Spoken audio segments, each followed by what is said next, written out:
हाय दोस्तों और स्वागत है आप सभी का एक और नए वीडियो में। आज हम आपके लिए Indian institute of information technology Kota यानी आईआईटी कोटा के पीएचडी प्रोग्राम 2025-26 से जुड़ी सारी जानकारी लेकर आए हैं। इस वीडियो में हम एडमिशन कैटेगरीज से लेकर एलिजिबिलिटी, फाइनेंशियल असिस्टेंस यानी फेलोशिप और रिसर्च एरियाज तक सब कुछ डिटेल में कवर करेंगे।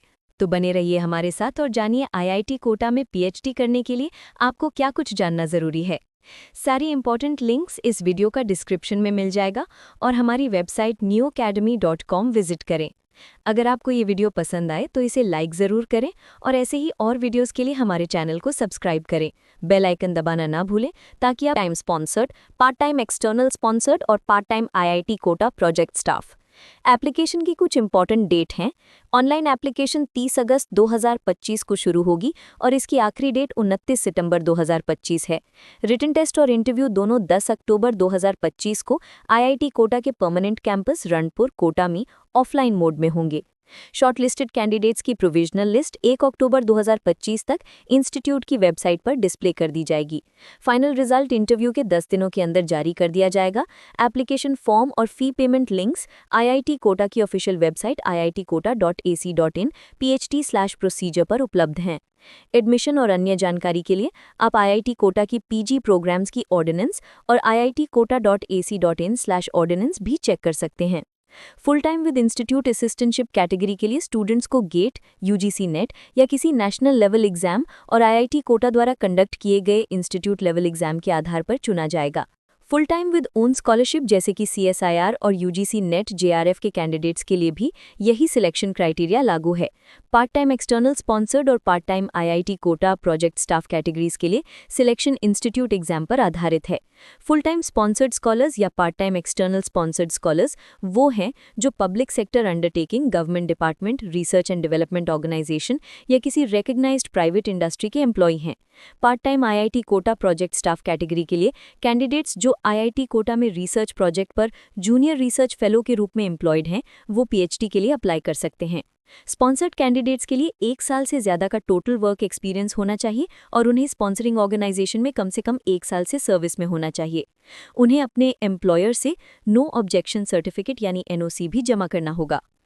एकेडमिक सेशन 2 सेमेस्टर्स ऑड और इवन में बंटा है। ऑड सेमेस्टर जुलाई और अगस्त में शुरू होता है और इवन सेमेस्टर जनवरी में। पीएचडी एडमिशन्स आमतौर पर दोनों सेमेस्टर्स में होते हैं। पीएचडी में एडमिशन के लिए मिनिमम एलिजिबिलिटी क्राइटेरिया ये है कि आपके पास इंजीनियरिंग और टेक्नोलॉजी में मास्टर्स डिग्री हो जिसमें 10 पॉइंट स्केल पर सीजीपीए 6.0 से कम ना हो या इक्विवेलेंट परसेंटेज मार्क्स हों। कुछ एक्सेप्शनल केसेस में electronics, computer applications, computer science, information technology और रिलेटेड सब्जेक्ट्स में मास्टर्स डिग्री के साथ मिनिमम 7.0 और 70% मार्क्स वाले कैंडिडेट्स भी एलिजिबल हैं। और भी एक्सेप्शनल केसेस में बीई डिग्री होल्डर्स जिन्हें इंजीनियरिंग में मिनिमम 8.0 और 80% मार्क्स मिले हैं वो भी पीएचडी के लिए सीधे अप्लाई कर सकते हैं। लेकिन ऐसे कैंडिडेट्स के पास रेलेवेंट एरिया में पर्याप्त एक्सपीरियंस और रेफरीड कॉन्फ्रेंसेज और जर्नल्स में पब्लिकेशंस होने चाहिए। इंस्टीट्यूट फाइनेंशियल असिस्टेंस के रूप में इंस्टीट्यूट असिस्टेंटशिप प्रोवाइड कर सकता है। पीएचडी स्टूडेंट्स के लिए ये असिस्टेंटशिप 10 सेमेस्टर्स तक दी जा सकती है।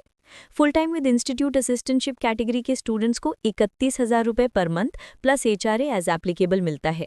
असिस्टेंटशिप को हर सेमेस्टर रिन्यू किया जाता है जिसमें स्टूडेंट का परफॉर्मेंस और ड्यूटीज का डिस्चार्ज देखा जाता है। पीएचडी कोर्स वर्क के दौरान एमटेक और बीटेक के साथ एडमिट हुए कैंडिडेट्स को क्रमशः कम से कम 3 और 6 कोर्सेज लेने होते हैं। इसके अलावा रिसर्च मेथोडोलॉजी में 4 क्रेडिट्स का एक कंपलसरी कोर्स भी लेना होता है। ये कोर्सेज रेगुलर या मूक कोर्सेज जैसे कि एनपीटीईएल और स्वयं से भी लिए जा सकते हैं। Computer science and engineering department में आप बीटेक, एमटेक, एमसीए और MSc in computer science and engineering, computer engineering, software engineering, information technology, information security, communication and computer engineering और इक्विवेलेंट डिसिप्लिन्स में अप्लाई कर सकते हैं। Electronics and communication engineering department में आप बीटेक, एमटेक और MSc in electrical, electronics, computer communication, telecommunication, instrumentation control, micro electronics, nano electronics, antenna design और medical imaging using AI और एमएल में अप्लाई कर सकते हैं। Computer science and engineering department में अवेलेबल रिसर्च एरियाज में generative AI, cyber security with AI, large language model, deep learning, quantum machine learning और edge computing शामिल हैं। Electronics and communication engineering department में रिसर्च एरियाज में optical communication, free space optics, AI and ML for wireless and mobile communication, micro electronics, nano electronics, antenna design और medical imaging using AI और ML शामिल हैं। PhD full time with institute assistantship के लिए computer science and engineering department में 3 seats हैं, जबकि electronics and communication engineering में 6 सीट्स हैं।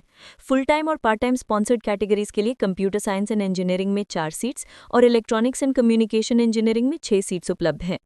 एप्लीकेशन फ़ी 500 रुपये है और इसे ऑनलाइन डिपॉजिट करना होगा। एप्लीकेंट्स को एप्लीकेशन फॉर्म में दी गई जानकारी को ध्यान से भरना चाहिए, क्योंकि इसकी जांच इसी के आधार पर होगी।